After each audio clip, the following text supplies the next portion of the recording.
Assalamualaikum warahmatullahi wabarakatuh. Ketemu lagi dengan saya Pak Wahyu Triambodo dalam pembelajaran daring matematika kelas 12. Di video kali ini saya akan mencoba menjelaskan mengenai SKL 13-15, di mana selengkapnya silakan kalian saksikan video berikut ini. Baik, untuk materi selanjutnya adalah SKL 13, yaitu membahas mengenai nilai optimum, berarti bisa nilai maksimum atau nilai minimum yang ditanyakan.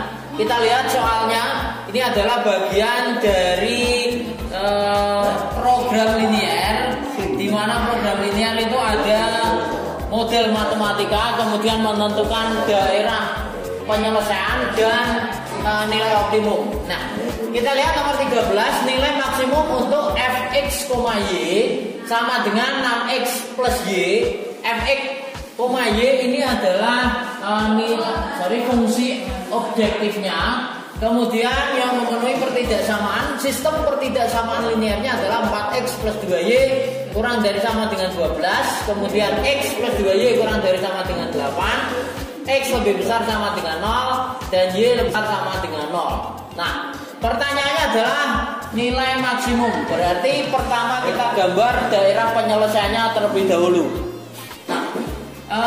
Yang pertama kita lihat untuk 4x plus 2y kurang dari sama dengan 12. Ini saya berikan langkah cepat saja daripada menggambar tabelnya. Ini ada cara yang lebih cepat. Kita gambar terlebih dahulu koordinat kartesiusnya. Nah, pertama 4x plus 2y kurang dari sama dengan 12. Kita tutupi saja atau kita coret saja 4x-nya, ya. Sehingga 2y sama dengan 12, dianggap sama dengan, kita misalkan sama dengan terlebih dahulu. 2y sama dengan 12 berarti y-nya sama dengan 6. Sehingga di sini untuk y-nya sama dengan 6, kita tuliskan di sumbu y-nya. Nah, untuk coretan 4x-nya saya buang terlebih dahulu. Nah, berarti y-nya tadi adalah 6. Kita tuliskan di sini, berarti di sini y-nya adalah 6. Ini anggap saja di situ adalah 6. Nah, kemudian dengan cara yang sama, y-nya sekarang yang kita buang, ya. Berarti 4x sama dengan 12, maka x-nya adalah 3. Sehingga saya hilangin dulu. Yang penting kita sudah tahu x-nya adalah 3. Berarti x-nya tadi adalah 3, ya. Sehingga di sini x-nya 3 kita tuliskan. Kemudian kita hubungkan dengan garis lurus. Nah, kemudian yang menjadi daerah penyelesaian yang mana? Apakah mendekati 0 atau menjauhi 0? Kita masukkan saja 4x ditambah 2y. Kita misalkan x dan y-nya adalah 0, berarti 0 kurang dari sama dengan 12. Itu adalah pernyataan yang benar. Karena pernyataannya benar, maka daerah penyelesaiannya adalah menuju ke 0, ya. Sini seharusnya menuju ke 0. Nah, kemudian saya lanjutkan untuk pertidaksamaan yang kedua, yaitu x plus 2y kurang dari sama dengan 8. Nah, caranya sama. Pertama kita x-nya kita hilangkan saja, berarti 2y sama dengan 8. 2 kali berapa ya hasilnya? 8. Y-nya berarti 4. Nah, kita tuliskan y-nya pada, saya ganti hitam saja, ya. Berarti di sini y-nya 4. Nah, kemudian y-nya kita hilangkan, berarti x-nya sama dengan 8. X-nya sama dengan 8 berarti di sebelah kanan 3. Ya, ini 8. Kemudian tinggal kita tarik garis lurus. Nah, kemudian untuk menentukan daerah penyelesaiannya, kita misalkan 0 juga. 0 kurang dari sama dengan 8, bahwa di sini 0 kurang dari sama dengan 8 itu adalah pernyataan yang benar, maka daerah penyelesaiannya menuju ke 0, ya. Oke, di sini menuju ke 0. Nah, yang selanjutnya itu masih ada x lebih besar sama dengan 0. 0. X lebih besar sama dengan 0 itu adalah sumbu Y yang diarsir ke kanan. Ya, di sini diarsir ke kanan. Nah, kemudian saya lanjutkan lagi. Yang terakhir adalah Y lebih besar sama dengan 0. Itu adalah sumbu X yang diarsir ke atas. Sumbu X yang diarsir ke atas. Nah, dari sini kita dapat tentukan di mana daerah yang kena arsiran. Berarti ada 1, 2, 3, 4. Daerah yang kena arsiran 4 itu daerah yang mana? Itu yang menjadi DP-nya. Nah, di sini daerah yang kena arsiran 4, ini saya arsir dengan warna merah, itu di sini, ya. Ini adalah daerah yang kena arsiran 4 kali. Ya, sehingga di sini itu adalah DP-nya. Nah, kalau sudah ketemu DP-nya, maka kemudian kita lanjutkan menentukan titik-titik sudut dari DP tersebut. Ya, di sini yang pertama titik sudutnya adalah 0,0, kemudian yang kedua adalah 3,0, yang ketiga itu adalah di sini, berarti ini 0,4, dan yang terakhir itu adalah ini. Ini adalah titik potong antara dua garis yang kita belum tahu titik potongnya koordinatnya berapa. Sehingga saya misalkan X, Y. Nah, kemudian untuk menentukan X, Y-nya kita cari dengan menggunakan eliminasi saja dari dua garis yang berpotongan. Tadi garis yang berpotongannya itu adalah 4X plus 2Y sama dengan 12. Kemudian satunya lagi, yang satu adalah X plus 2Y sama dengan 8. Ya, di sini kita eliminasi saja, berarti karena Y-nya koefisiennya sudah sama, berarti kita bisa langsung kita eliminasi, yaitu dikurangi 4X dikurangi X itu adalah 3X, 2Y kurangi 2Y itu habis, sama dengan 12 dikurangi 8 itu adalah 4. Maka X-nya sama dengan 4/3. Nah, kemudian untuk mencari nilai Y-nya bisa kita masukkan ke persamaan 1 atau persamaan 2. Di sini saya memasukkan ke persamaan 2-nya, berarti X plus 2Y sama dengan 8. X-nya kita ganti 4/3, berarti 4/3 plus 2Y sama dengan 8. Agar di sini pecahannya hilang, kita kalikan saja dengan 3 semuanya. Berarti 4/3 kali 3 itu adalah 4. Ditambah 2 kali 3 itu adalah 6Y, sama dengan 8 kali 3 adalah 24. Ya. Maka 6Y sama dengan, berarti 4-nya pindah ruas ke kanan menjadi min, berarti 24 kurangi 4. Maka 6Y sama dengan 20, sehingga Y-nya adalah 20/6. Kalau kita sederhanakan, berarti dibagi dengan 2, maka Y-nya adalah 10/3. Nah, kemudian kita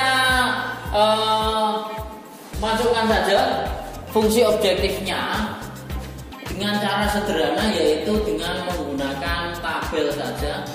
Fungsi objektifnya itu adalah berarti 6X plus Y.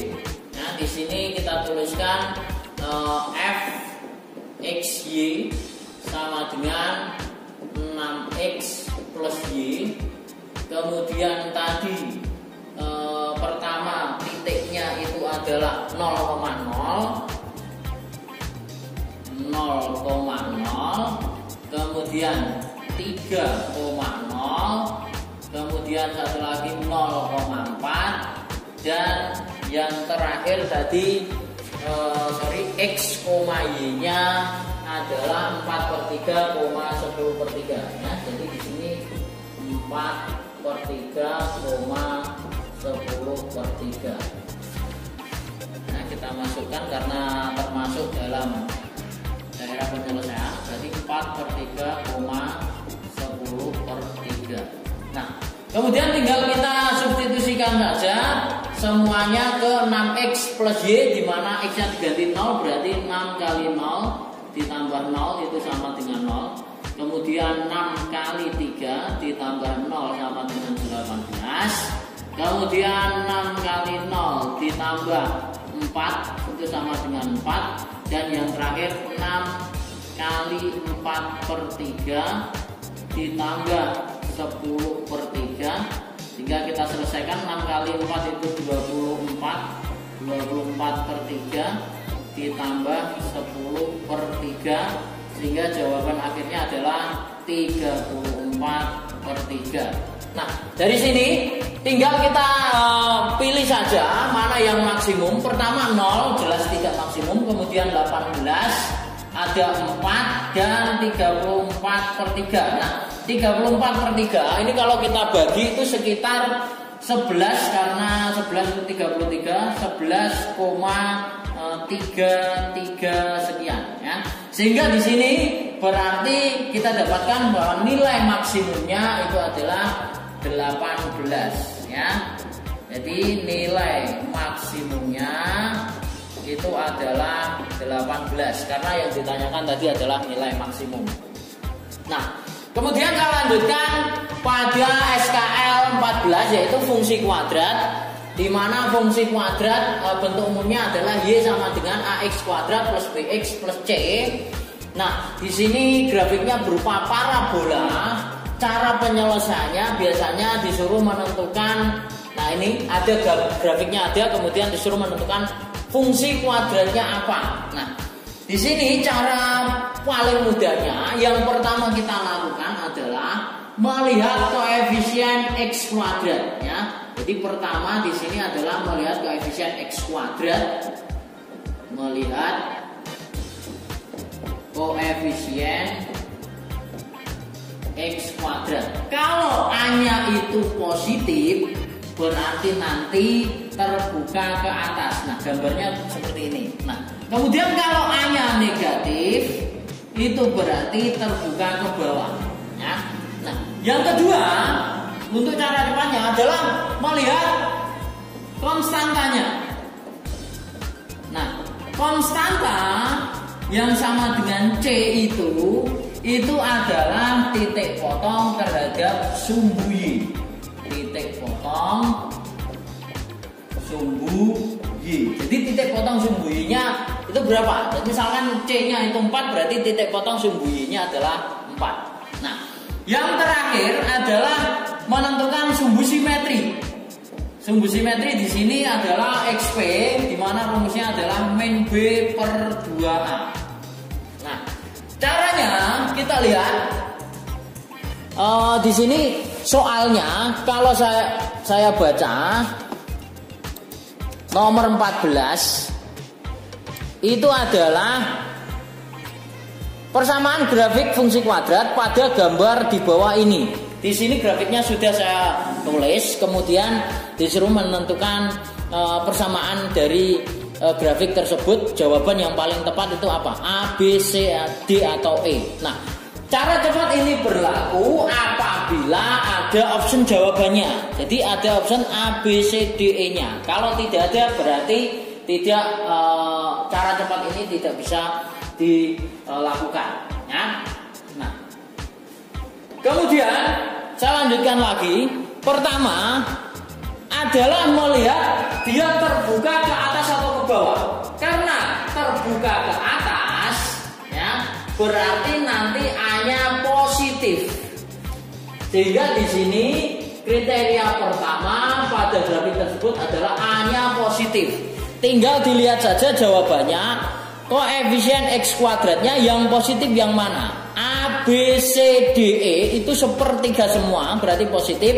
Jawabannya antara A, B, C, dan D dan E masih mungkin ya. Nah, kemudian yang kedua kita lihat lagi adalah konstantanya atau C-nya.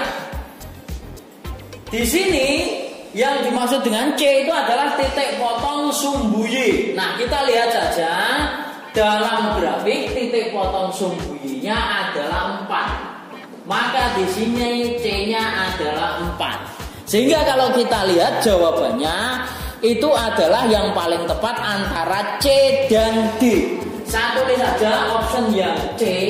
Option yang C itu Y-nya adalah 1/3 X kuadrat min 2X plus 4. Sedangkan option D-nya adalah Y sama dengan 1/3 X kuadrat plus 2X plus 4. Jadi option A, B, dan E-nya itu adalah salah. Ya, ingat ya, kalau kalian memilih A, B, atau E itu malah salah sekali. Nah, tinggal yang selanjutnya adalah kita menentukan XP-nya atau sumbu simetrinya.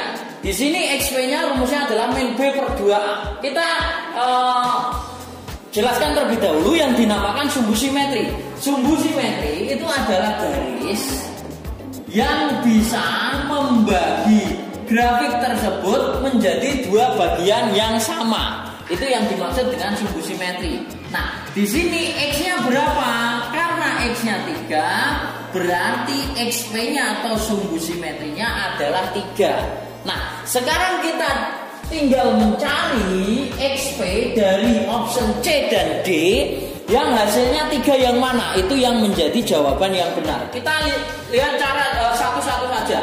XP adalah min B per 2A. Berarti karena di sini B-nya itu min 2, maka min dari min 2 dibagi 2 kali A-nya adalah 1/3. Sehingga di sini menjadi plus. Berarti 2 dibagi 2 kali 1/3, 2-nya bisa dicoret, sehingga tinggal 1/1/3 itu sama dengan 3.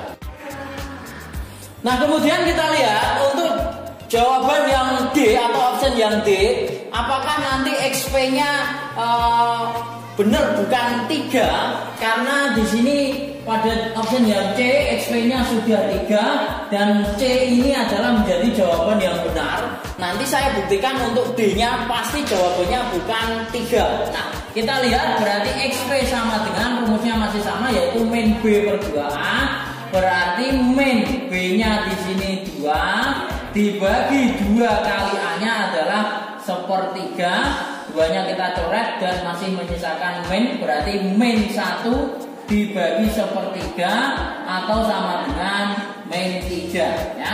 Sehingga terlihat jelas bahwa pada option D-nya salah. Kenapa? Karena XP-nya hasilnya adalah min 3. Sedangkan pada gambar XP sendiri itu sama dengan 3. Maka jawaban yang paling benar adalah di option yang C. Kemudian saya lanjutkan pada SKL 15, yaitu barisan aritmatika. Nah, ini ada hubungannya barisan aritmatika dengan deret aritmatika. Nah, untuk deret aritmatikanya itu nanti berada di SKL yang berikutnya. Saya tuliskan saja rumusnya langsung. Barisan aritmatika dan deret aritmatika. Di mana barisan aritmatika itu nanti simbolnya adalah UN atau suku ke N. Rumusnya adalah A plus N-1 kali B. Sedangkan deret aritmatika simbolnya adalah SN, di mana rumusnya adalah N per 2 kali 2A plus N-1 kali B. Nah, A-nya itu adalah suku pertama, sedangkan B-nya adalah beda, di mana beda ini bisa didapatkan dari pengurangan dua suku yang berurutan. U2 kurangi U1, U3 kurangi U2, U4 kurangi U3, dan seterusnya. Nah, sekarang kita lihat pada contoh soal nomor 15, di mana diketahui barisan aritmatika dengan U2 sendiri adalah min 10. Kalau kita jabarkan suku kedua atau UN, berarti rumusnya adalah A plus N-1 kali B. Karena N-nya 2, berarti N-nya kita ganti 2 sehingga menjadi A plus 2 kurangi 1 itu adalah 1. Jadi di sini adalah A plus B sama dengan min 10. Kemudian diketahui yang selanjutnya adalah U7 atau suku ke-7-nya adalah 45. U7 sendiri itu berarti A plus N-nya kita ganti dengan 7. N-1 berarti 7 min 1 itu adalah 6. Berarti A plus 6B sama dengan 45.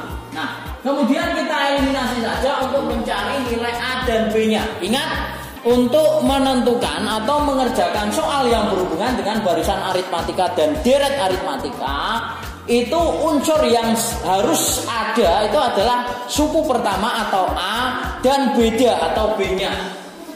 Kita langsung bisa eliminasi, yaitu dikurangi A dikurangi A habis, B dikurangi 6B itu min 5B, kemudian min 10 dikurangi min 45 adalah min 55. Maka B-nya adalah min 55 dibagi min 5 itu sama dengan 11. Ya, B-nya ketemu 11, kemudian kita cari A-nya. Berarti kita bisa masukkan pada persamaan yang pertama, di mana A plus B sama dengan min 10. Kemudian B-nya kita ganti 11 sama dengan min 10. Maka sebelahnya tinggal kita pindah luaskan ke pindah kanan, berarti A sama dengan min 10 min 11 atau A-nya sama dengan min 21. Sehingga sudah ada unsur A dan B-nya, di mana A-nya min 21 dan B-nya adalah 11. Saya tulis di slide yang selanjutnya. Tadi A-nya adalah min 21, sedangkan bedanya adalah 11. Ya. Nah, kemudian kita lihat pertanyaannya, di mana pertanyaannya adalah suku ke-15, berarti sama saja U15, bukan S15. Kalau S itu jumlah, deret aritmatika itu jumlah. S11 itu adalah jumlah 11 suku pertama. Kalau suku ke-15 berarti di sini U15, bukan jumlah 15 suku pertama, ya. Suku ke-15 berarti U15, di mana rumusnya adalah A plus 14 kali B. Berarti A-nya min 21 ditambah 14 kali 11, maka 14 kali 11 itu adalah 154. Kemudian ditambahkan dengan min 21, maka hasilnya adalah 133.